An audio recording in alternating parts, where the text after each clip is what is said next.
মক্কার মসজিদে হারামে রয়েছে বিশ্বের বৃহত্তম সাউন্ড সিস্টেম। 120 জন প্রযুক্তিবিদ সাউন্ড সিস্টেম পরিচালনা করেন। এছাড়াও শব্দ নিয়ন্ত্রণে 50 জন এবং সরঞ্জাম দেখাশোনা এবং রক্ষণাবেক্ষণের জন্য শতাধিক কর্মী রয়েছে।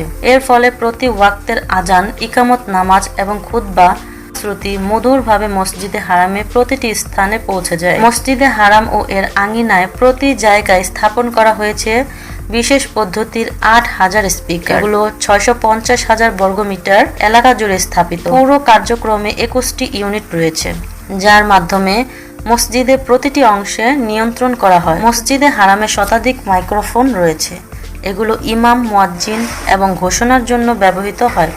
সাউন্ড সিস্টেমের জন্য মসজিদে হারামে 6টি কেন্দ্রীয় নিয়ন্ত্রণ কক্ষ রয়েছে। এছাড়াও মসজিদে হারামে একটি আধুনিক সুযোগ সুবিধা সংবলিত একটি স্টুডিও রয়েছে। এর মাধ্যমে মসজিদে হারামে ইমামদের দৈনিক নামাজ